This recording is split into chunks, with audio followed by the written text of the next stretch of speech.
Hey everyone, this is Real Estate Riches Podcast, and boy, is it going to be rich, full of the wealth and the tips and the tricks of all kinds of successful agents, because that's what you want to be, right? A business builder who has success in their business. Well, that's what we got going on here. And I'm going to have all kinds of agents, men, women, young or older, sharing all their stuff because there's technology, there's just how do you build your business? There's so many questions, right? So let's learn from some of the best. Gather your wealth and build your business. That's what this channel is all about. And I'm excited to bring it to you. I'm Kathy Byrnes and I'll be your host. And stay tuned. Let's get at it, right?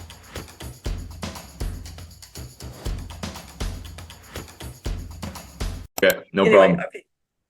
Hey everybody, I'm Kathy Byrnes here and I'm with Real Estate Riches, and I got my really good friend John Mikesh here who I'm excited to have on. His story is incredible of tenacity and freedom, and you're going to hear all about it. Hey John. Hey, how's it going? Great. Thank you for having me. It's a pleasure to be here with you. I actually reached out to you and I wanted to be on your podcast just because I love what you're doing and appreciate, all that you give back to the real estate community at large. Yeah, I'm really glad you did that because I want to fail forward. Do you know what I mean? At my age, getting on a camera, it's not the most exciting thing to look at. And everybody feels that way. And the truth is, this is when you got to do it because being visible in this market is very important, right? For And sure. you're the one who turned me on to the people that are helping me do this. So I am grateful for that. So, John, kind of share your story. We've known each other for years, but give us a little background, who you are, how it all got started, and because Yeah. everybody wants to know. I think the original connection with you and I was really through your daughter, Kelly. I had joined a local BNI chapter in Huntersville, North Carolina, and we just had a special BNI chapter. Like I've been to other ones and I've seen other ones, but we really had an amazing kind of dynamic with the people in our group.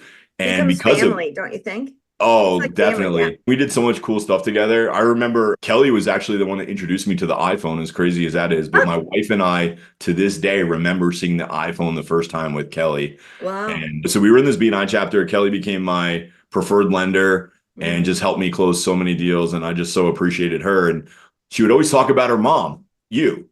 And she referred to you as a bulldog, which I always Yeah. thought was really cool because she was like, my mom doesn't take no for an answer. And then lo and behold, like I'm at Remax, you're at Remax. So we had that kind of connection. And then our offices actually merged and combined. So we ended Yeah. up being in the same office for a while. And I would see you guys at the monthly meetings. And, it was just cool. Like I always respected you guys because when I was starting out at that point, like when I joined Remax, I had 3 jobs. I was barely making it. And I looked up to all you guys like, wow, these guys are selling a ton of real estate. They're amazing. And I was just wondering how I was going to pay that Remax monthly fee. Right. So I got started, and kind of just to rewind the tape a minute, I got started in real estate in 2002, but I got started where I'm from in the Hudson Valley of New York. And that was a largely unknown place at the time, pretty remote, but just 90 miles north of New York City, where we had 10 million potential buyers. And I would largely cater to weekend clientele, people that were escaping the busyness of the city on the weekends, coming up, buying like a old home and just enjoying the peace and solitude that area offered up by the Catskill Mountains, and then going back to work during the week. Well, crazy enough, man, that market's gone completely bananas. A lot of people know of the Hudson Valley now because of COVID, and a lot of people have relocated up there from the city and are running their businesses. I was just there a couple of weeks ago, and what's happened to the real estate values up there is totally nuts. But anyway, I decided when I got married to Jennifer in 2006 that I wanted to move, and I just wanted to go somewhere where I felt like there was more opportunity and it would be somewhere we could plant our flag as a new couple. And I wanted some place that we could drive to because we didn't have a lot of money. We couldn't be like flying back and forth to see family. And it was a day's drive away, 680 miles, but a day's drive. And we moved to North Carolina right after we got married in the fall of '06. Now, I think I greatly underestimated what it was going to be like to start over new in a market that I had never really been to. Yeah. Not only did I not know anybody, but I didn't know the market, and the demographics of the market were completely different. Now we're going from like unique rural properties to cookie cutter subdivision properties and families and car seats and all of these dynamics that I never had to show houses in before. So it was a challenge to say the least. I was waiting tables at night. trying to get my real estate business off the ground during the day. And I also had this side gig where I was traveling within a tri-state area, downloading seismographs in the middle of nowhere for a seismograph company. Oh my That's a whole gosh. nother chapter of my life, but needless to say, I had 3 jobs trying to make it work. And just when I think I'm about to have a breakthrough, 2007 happens and the market collapses. Yeah. And it was a challenging time, not so different than the time we find ourselves in right now. Agree. And I think a lot of agents are experiencing, a market dynamic, a shift, a downturn, if you will, for the first time in their career.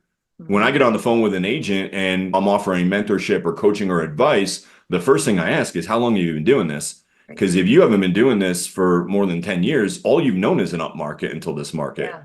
So I was in that same situation. I did really good out of the gate when I started in 2002. Every year was better than the last. And then I go down 2006 and pretty much fall on my face. Mm. And it was a defining moment for me in my career because I had to decide what kind of an agent was I going to be? Was I even going to be an agent? Right. And I think that's what's going through the head of a lot of agents right now is like, Yep. is this for me? Am I going to make it? And what is it going to take? And am I willing to pay that price? Right. And if they're not asking those questions, they should be, because what I had to decide was I just going to go put my head in the sand and take the easy pass and go do this other thing that I was doing? Or was I going to burn my boats and go all in on real estate? Right. And obviously I decided the latter. I went all in on real estate and, it's changed my life in so many ways. And I'm so grateful to this industry. But it took that level of commitment then, just like I think it takes that level of commitment now. I agree totally. I'll You know, never did you forget. get a lot of coaching throughout that time, or when did you start with coaching? Because I know you that's been heavy in your life, and now you coach. Yeah. So before I went to Remax, I was with a local mom and pop firm, Uh-huh. and they brought a guy in that was like a coach, a mentor of sorts, and they were kind of like offering that to all the agents there, Oh, which was really special, and I appreciated it. We went to an event with this guy, and towards the end of the event, we were learning a whole bunch of new skills and, ways to be more successful and be more diligent with what we were going after. hmm. And he asked the whole room, he said, would anybody like an accountability partner? And Wow. I like quickly shot my hand up. And what was interesting was that I was in a room of like 30, 35 people and nobody else did. Wow. And the instructor said, thank you, John. I'm going to be your accountability partner. Wow. And he coached me for free. And that was the first experience I ever had with coaching.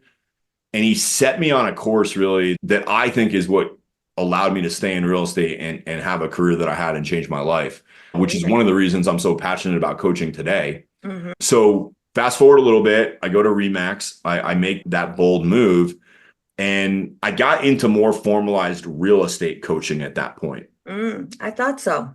And what it allowed me to do is it helped me to understand what true success in this business looked like. Yeah. It stretched my mind as to what's possible. Mm. And then it helped me focus in on who was I going to serve?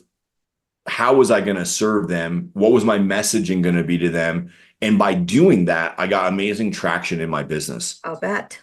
I'll bet. And what's interesting is I remember this conversation I had with my chiropractor like it was yesterday. We're in the throes of late 2007, like the sky is falling and I'm getting an adjustment because I needed them at that time because I was always driving. And she says to me with this true look of concern and empathy, are you going to make it in real estate? Wow. And I said, Dr. Jen, I'm actually doing really well. I have 10 closings on Friday. How about that? And she was like, wait a minute, your company has 10 closings? I was like, no, I have 10 closings on Friday. Yeah. And it was just like a conversation that I'll always cherish because it was an eye opener for me because just 24 months prior to that, I was like, can I do 2 closings in a month just to pay my bills? And I was struggling to do that. And here I had 10 closings on a Friday. And it was because I burned my boats. I got rid of my other 2 gigs. I was only doing real estate. In a time where that seems scary as all heck. But I got specific about who I was serving. I got specific in my messaging to that person and I got traction. And I was able to Do something special. And here's how I would say that applies to you today if you're watching this. Hmm. Everybody is nervous. Every agent I talk to, for the most part, if they're being honest, is Right. like, where is this market going? And you know what's interesting right now? And I think it was the same in 2007. I was just too new in that market to really understand, is that the old guard knows what it's going to take to be successful in this new market. And Hmm. they've been coasting for so long that they just don't have the strength or endurance to go back in the trenches anymore and do what's going to be required. So if you're new and you're listening to this and you're like, is this career for me? Can I make it? Can I do it? There's a saying that I carried around with me, a quote, if you will, for my whole career, but it was especially important to me in the earlier part of my career. And that is, hard work beats talent when talent doesn't work hard. Doesn't And it? there's a lot of talent in our industry right now that's not working hard and refuses to go back and work hard. And Yeah. that, if you're listening to this and you're willing to work hard, is your opportunity moving forward. Boy, I believe that so much, John. You gave so many nuggets there. I love that. And it starts with what's your time worth? When you quit those other two jobs, you were paying attention. If I'm going to do this, then I'm going to focus in. And that's another big deal. Focus in on your business. You treated it like a business. You got the coach. And people say, well, I don't have the money. Find the money. Find the money. And because be efficient with your time. I mean, you just shot off like a rocket way past me because I got in 2006 too. For me, it was do or die. It was non-negotiable. I was going to succeed. And I did tons of those short sales and they were challenging. Hard. But I had some of my best years during those years because of my attitude. I was going to make it. I was going to dive in. I didn't prioritize a coach. And I always am annoyed that I didn't especially during that time frame. And Kelly, my daughter, she didn't have one coach, she had multiple. And I believe you had multiple coaches for different Yeah. aspects of your life, right? I actually just had breakfast this morning here in Bozeman with my coach. He came to town and had breakfast with him since Oh, 2000. Well, since just before 2007 till today, I've never not had at least one coach. And in wow. many cases, multiple coaches for different aspects of things that I'm pursuing. Mm-hmm. You know, like you said, I treated it like a business. For me, it always had to be that end in Yeah. mind, because the reason that I've always done anything that I've done or pursued anything with purpose and passion was because of this innate desire that I have for freedom. Yeah. And freedom has looked like different things to me at different times. You know, when I was in this area of real estate and this time that I'm talking about right now, freedom was money Yeah. because I felt enslaved by the lack thereof. And for me, it was like I would do anything to get money. And Mm-hmm. I achieved that first level of freedom, which I believe is like financial freedom. And we're in an industry where if you're willing to work, it's incredibly easy in contrast to other industries to achieve Yes. financial freedom in our industry. Mm-hmm. One of the things they say, though, is new level, new devil. So once I got the sales rolling and I had all these sales, I realized that I had financial freedom, but that I was a slave to my time. Yeah. And, you know, me coming over to Remax and building a team was largely because I wanted more of that time freedom. And in order to get that, I needed to learn from the best. And that's where I pursued new coaching and people that were teaching me how to build teams. And hey, listen, I made a lot of mistakes along the way. But what's cool about a good coach is you can make those mistakes and have those failures, but still see the lighthouse and still make progress. And Yeah. that's what I did. I was with Remax for 5 years. We built an amazing team. All the while I was getting into the online lead generation world. I was an original co-founder, member of Commissions Inc., and an original investor in that company. So I got to participate in that and just learn a lot about that world, which helped me further my team and my business even more. Mm-hmm. And ultimately give me the confidence to go out on my own and start my own independent brokerage, which we did in 2014. Yeah. And when I Successful, left, very successful. yeah, I left Remax, and it wasn't because, you know, Remax wasn't a great, I actually loved Remax and all the people I Mm-hmm. worked there with. For me, it was just, what's that next step of my Yeah. business going to look like? And my team had been running really well, and I was already on to the next pursuit, which was, how do I build my team in such a way where it's not so dependent on me? Right. And that was really the crux for starting my own independent brand, is because at Remax, it was the Mikesh team at Remax, Mm-hmm. and everybody was doing like their name as a team Yep. name. And it's not right or wrong. It just is what it is. I just had this vision of like taking my name out of the equation Mm-hmm. because one of the things I think I've always been good at doing is like putting myself into the shoes of the person that I'm trying to help. And in Mm. this case, I was trying to help the agents on my team go to an Yeah. even higher level. And I just said, if I was a team member, what would my dream experience look like? And to Yeah. me, I wouldn't want to be a top performing agent under a team name, because to me, that would make me feel like I was less than. Yes. So I was like, I'm going to start this company. I'm going to take my name out of it. I'm going to let my agents shine. And I'm just going to do everything I can to provide the opportunities for them, so much so that I don't have to participate in the opportunities on a transactional level. Right. So it's real trendy right now for people to get out of production. But to me, it wasn't really getting out of production. I loved production and I struggled getting out because Hmm. I loved it.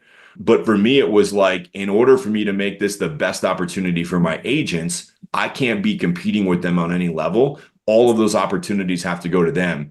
And I believe it was that concept that in that market allowed my independent to shine, because it truly became a place for top producers to Yeah. receive all the benefits from the team, but the anonymity that they were running their own business. Now, Yes. I later found out that there was a missing component to that, and I found that out the hard way. But the business worked really well, right? And it gave me that time freedom component. And I was looking at the next thing, and I was running a profitable business, and I started dabbling in coaching. And then I found a lot of fulfillment in that. So I started to do more coaching. And all the while, I had a mortgage entity going on in my business. I had a title company entity. So just kind of doing all the things, right, that Yeah. everybody All was the doing. things. Yeah. It's like, if they say this is what you got to do next, I was like, okay, show me how to do that. Yeah. And I did go through a period in my career, just to be honest and transparent, where I was doing things that people told me I should want to do just because it was like the next thing. Yeah. And what I realized was not all of those things make me feel fulfilled. Right. So, I was just going through some of that personally, and like, what's my next step? And I didn't really know what it was. And my wife and I and my daughter, who was 10 at the time, decided that we were going to just make a bold move, and we were going to sell everything we had, and we were going to go on the road full time. And we I did loved that it in when you did that. 2019. Yep. We left North Carolina in 2019. I Sold your great replaced, house on the sold my water. Probably shouldn't have sold that house. It's gone up so much. But I sold my house to great people. And I Uh-huh. don't know if that's important to you, but it was It definitely important is. to me. I still have a relationship. I'm actually going on a cruise with the people that bought my house here in Oh, just wow. a couple months. And yeah, it's just been awesome to be able to know that I turned something over that I had hand built. It was very special to me, and it's Mhm. somebody that really appreciates it. So anyway, we go on the road, and our goal was that we wanted to do all of the national parks. Yeah. And we thought it was going to take through 2 to 3 years in order to accomplish that. And Wow. at the end of that 2 to 3 years, we were going to reassess, what do we want to do? And I just highly encourage people, if there's ever an opportunity in your life where you can take a sabbatical like that, like, I just empower you with everything in me to do it. We Hmm. were listening to a podcast by a guy named Mike Posner, who's a musician. He's wrote a lot of songs that everybody on here would know. Hmm. And he had this concept, and he called it taking one back.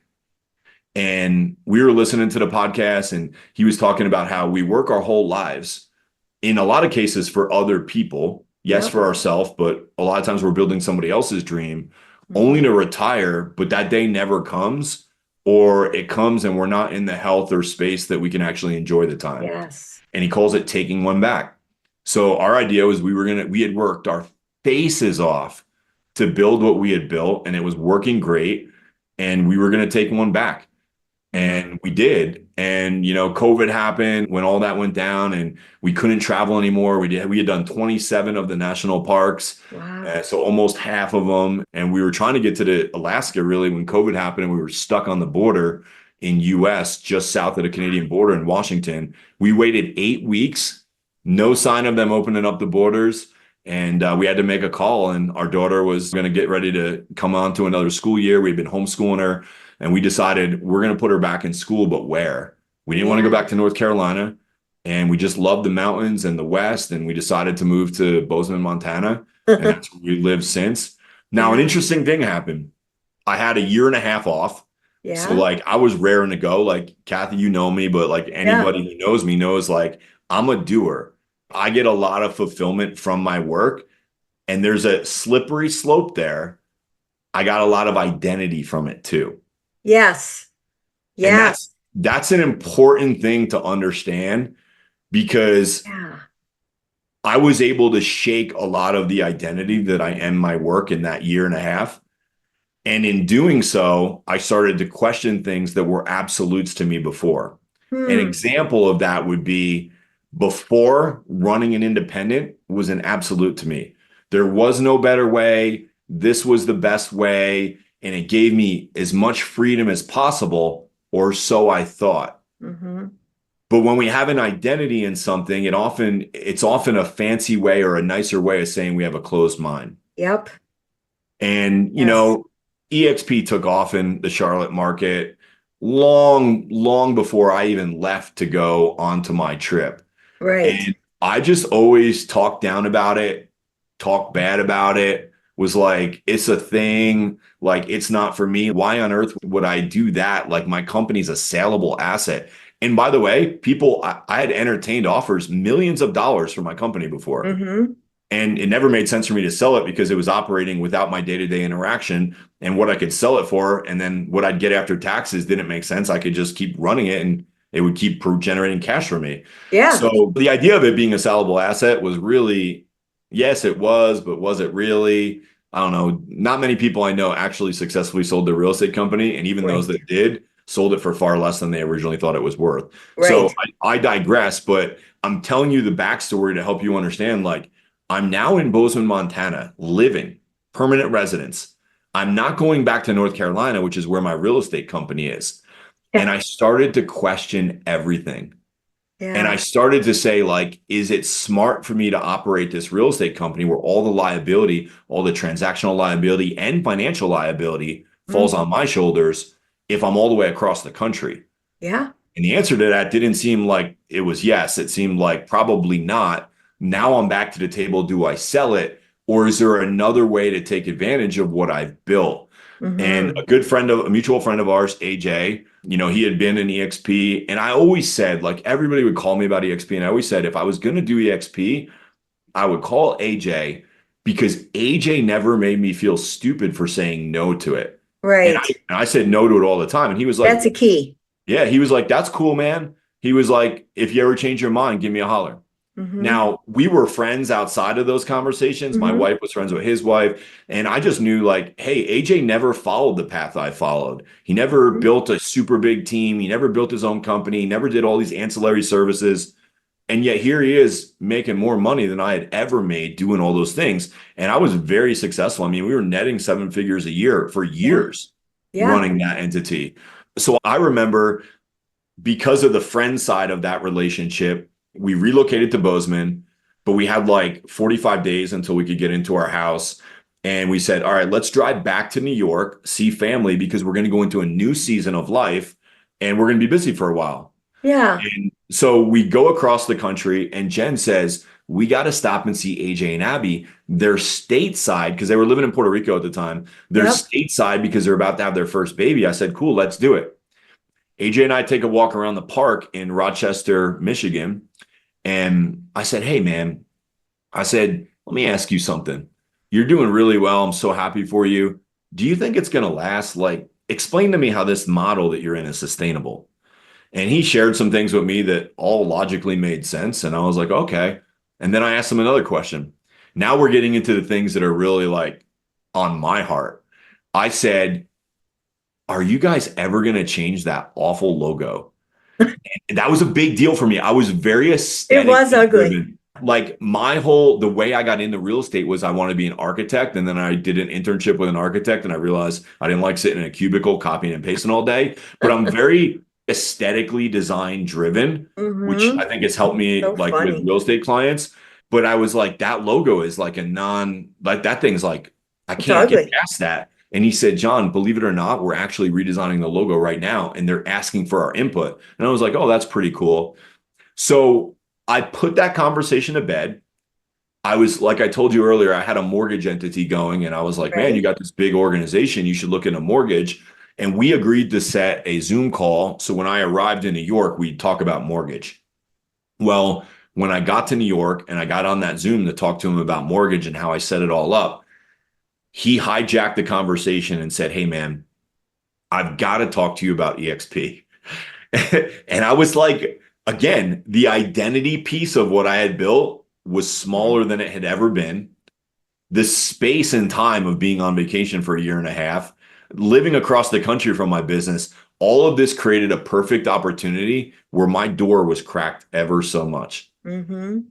And we had a conversation about EXP. And I started to ask questions like, could this actually work for me? Yeah. For And me. for Yeah. For me. me. And what's interesting about that is I thought all the things that people say to us today, like, I'm too late, I missed the opportunity, everybody already knows about it, like who's gonna join with me? I'm not gonna recruit hundreds of people, like all these things, right? But what it ultimately came down to, what it's always been about for me is how would this impact my agents? Mm-hmm. And I've always made decisions in what's best for the people around me because I believe that in the long run, that serves me well. I And I had agree. this company back in North Carolina that I was going to be living very far away from. And I looked at EXP not as a replacement to that business, but as an enhancement to it. Yes. And I said, okay, if I never recruit anybody, but I just run my company on this platform, they'll let me keep my logo and my branding essentially the same. Mm-hmm. They'll give my agents healthcare. They'll give my agents ownership. They'll give Yes. my agents a career path that I couldn't offer them.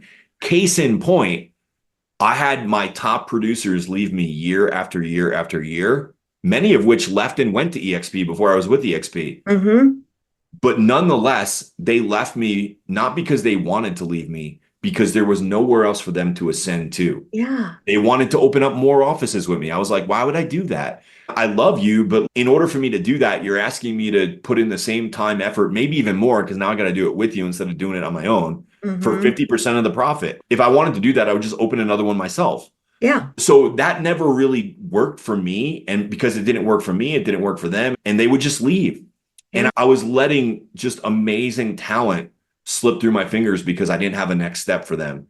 And what I Mm-hmm. saw in EXP was a better way to run my real estate brokerage. Yeah. Let them be the broker and let me do what I'm good at, which is team building and sales and training and recruiting. Like I could do all that for my company, but doing that for my company on the EXP platform provided a safeguard so that all these years that I invested in people would not go to waste because they could leave my team and build their own team. And guess what? I could do it with them.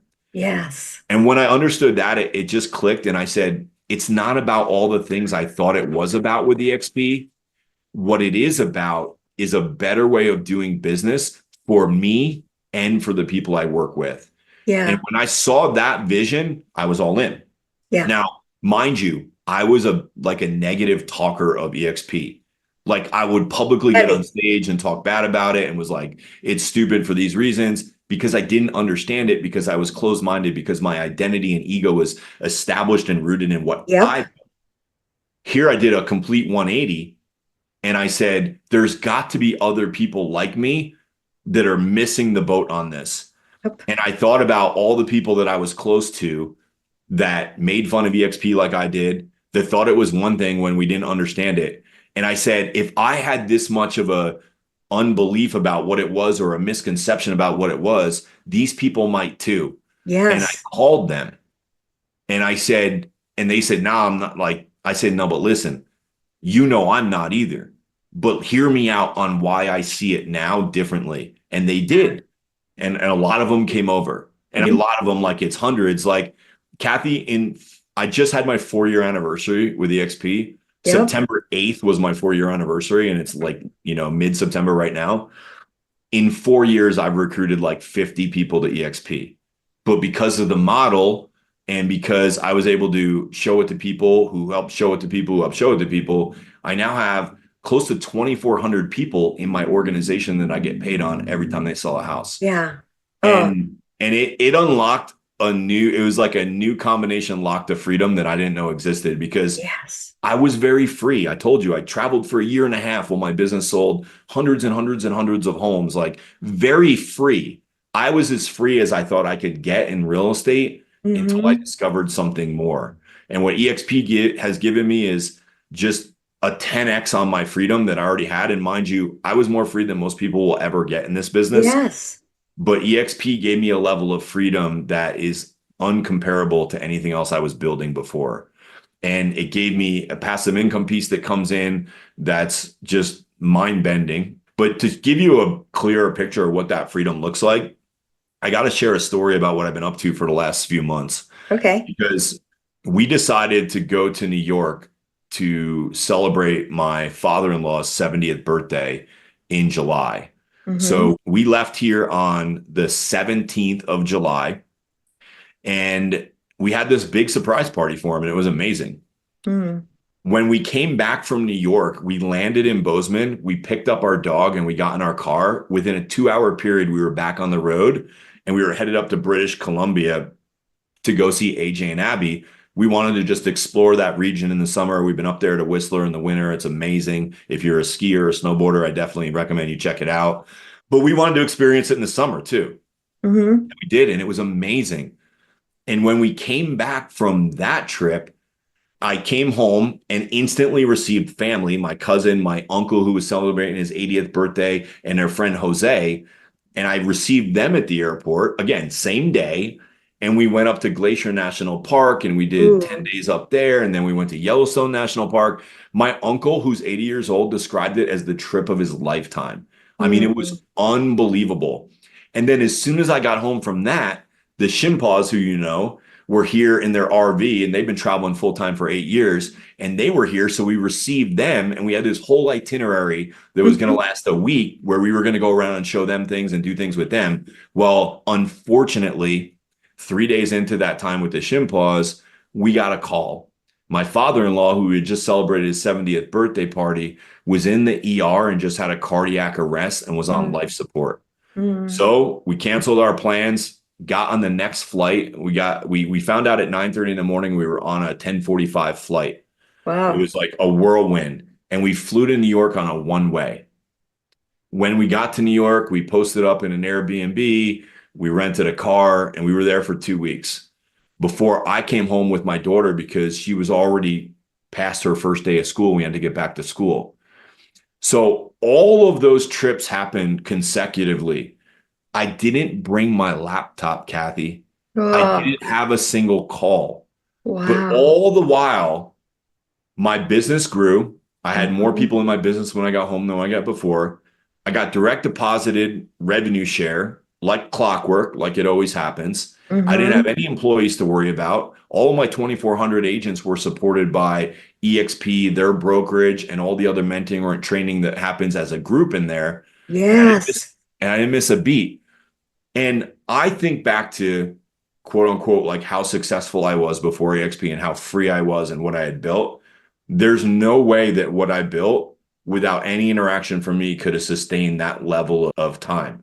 We're Right. talking months of being away.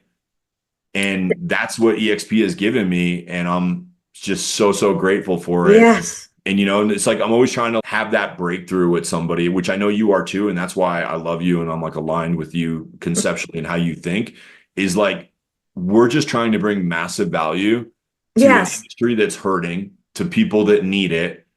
And if the EXP conversation is not for them, so be it. I just want to be an AJ to them. I want to be somebody that gives, that Mm. loves, that supports, because when the timing is right, I want to be the guy that didn't try to sell you something, but that Right. was there to add value and always help you wherever you were at to move you up to your next level. Right. And that's just how I run my business and my world day to day now. And it's a great place to come from. If you can truly come from contribution, where there's like, hey, it's not about what's in it for me. It's about, you know, what can I help you do? What problem can I help you solve?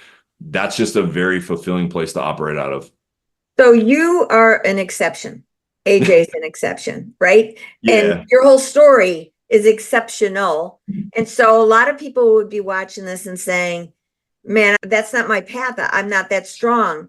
And yet there's plenty of people in that whole organization you were talking about that they didn't pick that path either. Me, I'm like a junkyard dog. That's what I'm affectionately known as. I go after it. And yet I never had the desire for the team. I never wanted to own a firm. I started much later than you. I started in June. And I didn't even know what EXP was when I joined it. I was going through some personal things in my world, and I had just joined the LePage Johnson team when 2 weeks later they said they were going to EXP. I said, whatever. I didn't even look at it, but then I did. And when I did, much like you're talking about, I saw with the stock and the revenue share, hope that I could stop. Yeah. Because I saw myself putting signs in the yard at 80 years old. I'm only 6 years away from that, dang it. And that's not where I want to be. I like the freedom. I like the global experience. It's changed my life. And I don't have anywhere near the people in my organization, but it's changed my life. And one of the things that it's done is open up my mindset.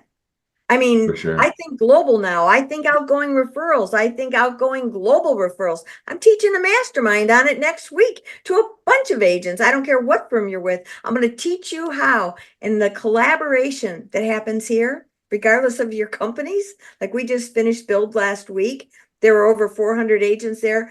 A lot of EXP, of course, put on by EXP agents, not the company. That's, I think, powerful in itself. And Yeah, then that's amazing. you get all these agents that come from all these other firms basically as guests, or they want to level up because they're worried about what's going on in the market, right? Yeah. And they're not getting that someplace else. Like how Leo Perea, he just stepped up as the CEO of this EXP and said, well, we're going to make the forms right. We're going to help everybody. We'll just help everybody. That's the kind of company that we're with. That's Totally. integrity. That's a place to follow. That's where you can build your foundation on. And that's one of the reasons I just love it so much. And I'm so grateful to have you on here to share your story. But I didn't want people to think you have to be this superstar like you to still have benefits. But your story's so important. Well, I think there's a lot of coaches out there, and I've coached with some of them, where it's like they've achieved a certain something and they had a certain path, and they can only coach people to that path. So it's like, this is the only way you can do it in their mind. They don't Yeah. say that, but that's how they operate. As a real estate coach, as a mentor, I'm less concerned with the path and more concerned with the person.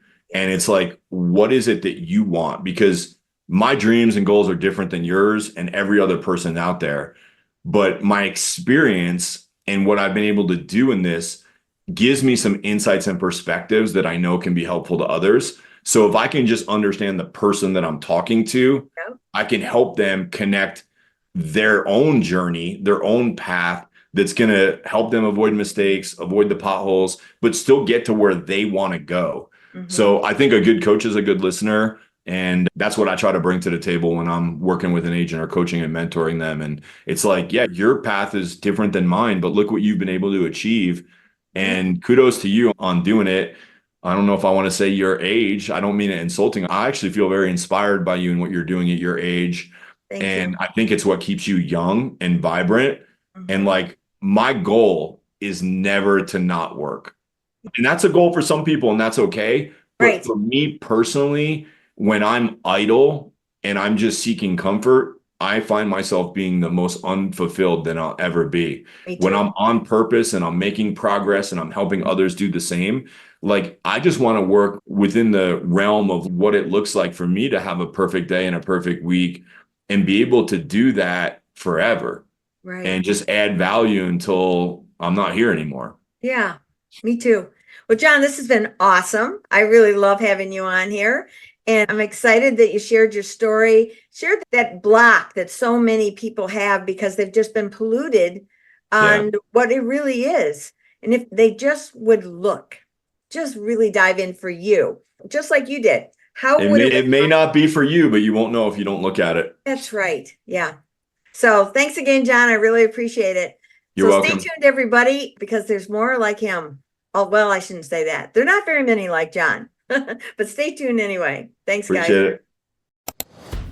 So thanks for joining me on this episode of Real Estate Riches. Wasn't that great? I'm sure you got a nugget or two. I know I did. So if you liked it, please subscribe below, share it with everybody, make some comments. We really find that invaluable. And if you're thinking that you would love to talk about this a little bit more, let's schedule a business strategy call. I'll have the link below. And let's see if we can't mastermind together and see if we can empower each other. That would be great. So until next time, signing off. Hope to see you on the next one.